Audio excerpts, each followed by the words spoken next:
সবুজ পাহাড়, নীল নদী আর অসংখ্য সাদা পাথরে ভরা এক স্বপ্নের জায়গা। আজ আমরা ঘুরে দেখব সিলেটের বিখ্যাত সাদা পাথর। বাংলাদেশ ভারত সীমান্ত ঘেঁষা এই জায়গাটি যেন প্রকৃতির এক অপূর্ব সৃষ্টি। চলুন শুরু করি আজকের যাত্রা।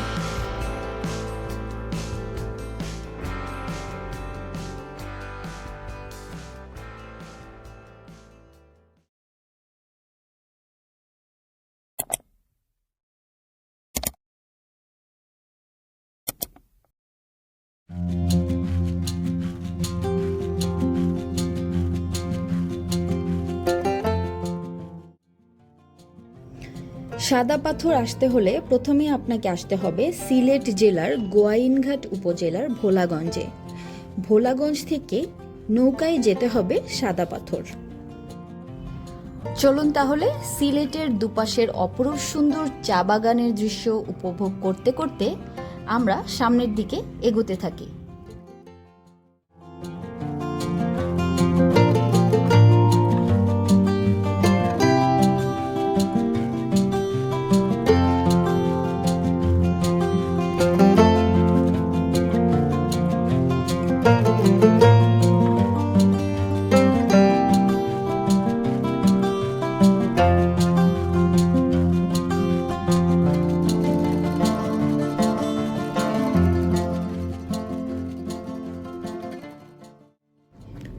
ঠিক ভোলাগঞ্জের মধ্যেই পর্যটকদের থাকা খাওয়ার জন্য মূলত এই জায়গাটাই আছে, সেটা হচ্ছে সাদা পাথর হোটেল অ্যান্ড রিসোর্ট। এখানে আসার পর সত্যি মনে হলো প্রাকৃতিক সৌন্দর্যের মধ্যেই যেন এই রিসোর্টটি গড়ে তোলা হয়েছে।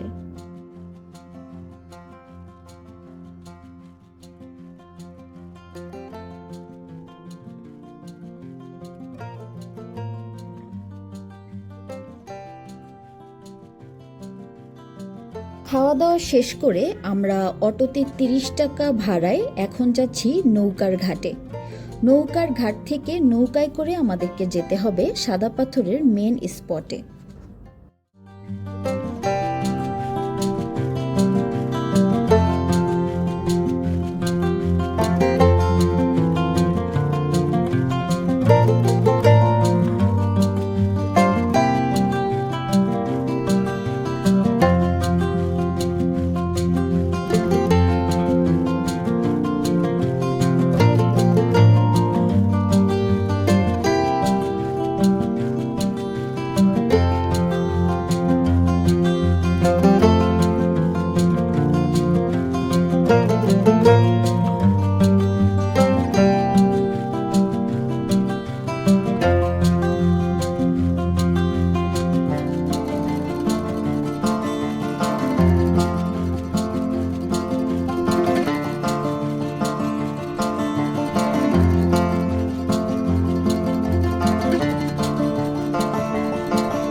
অটোতে নৌকার ঘাট পর্যন্ত এসে এখন একটা নৌকা ভাড়া করে চলে যেতে হবে সাদা পাথরের মূল যে স্পট সেখানে। নৌকা ভাড়া 800 টাকায় নিয়ে যাবে এবং এখানে পৌঁছে দিবে। এই ট্যুরে আপনারা যত বেশি মানুষ থাকবেন ততই আপনাদের জন্য সাশ্রয়ী হবে। এখন আমরা একটি নৌকা ভাড়া করে রওনা দিয়ে দিলাম সাদা পাথরের উদ্দেশ্যে। নৌকায় ওঠার সাথে সাথেই মনে হবে প্রকৃতি যেন আপনাকে নতুন করে স্বাগত জানাচ্ছে। নদীর স্বচ্ছ কাচের মতো পানির নিচে স্পষ্ট দেখা যাবে সাদা পাথর, যেন পানির তলদেশে বিছানো মুক্ত আস্তরণ। দুপাশে সবুজে মোড়ানো পাহাড়, উপরে নীল আকাশ আর মাঝে মাঝে ভেসে আসা মেঘ, সব মিলিয়ে অপূর্ব এক দৃশ্য।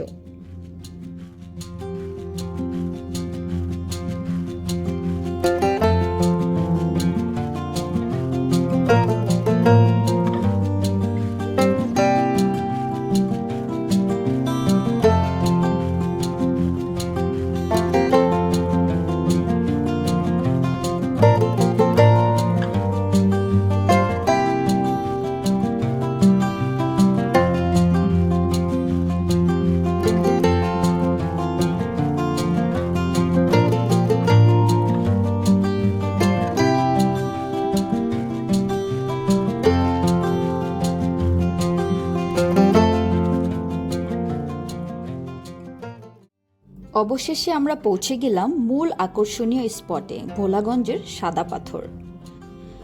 চারপাশে নদীর স্বচ্ছ পানি, পানির নিচে সাদা পাথরের আস্তরণ, আর পেছনে ভারতের মেঘালয়ের পাহাড়। সত্যি এক অপূর্ব দৃশ্য।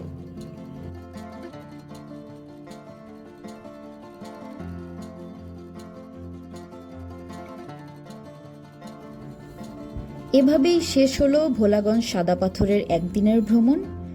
পাহাড়, নদী আর স্বচ্ছ পানির নিচে ঝলমল করা সাদা পাথর সব মিলিয়ে এক অপূর্ব অভিজ্ঞতা। কিন্তু সিলেট ভ্রমণ কিন্তু এখানেই শেষ নয়। সিলেটে রয়েছে আরও অনেক দর্শনীয় স্থান। শ্রীমঙ্গলের চা বাগান, জাফলং, মাধবকুণ্ড ঝর্ণা, লালাখাল, রাতারগুলের স্বচ্ছ জলাভূমি, সবগুলো জায়গাতেই লুকিয়ে আছে ভিন্ন ভিন্ন সৌন্দর্য। এগুলো একে একে আপনাদের সামনে নিয়ে আসব আমার পরবর্তী ভিডিওতে। তো আজকের মতো এখানেই শেষ করছি। সবাই ভালো থাকবেন, সুস্থ থাকবেন।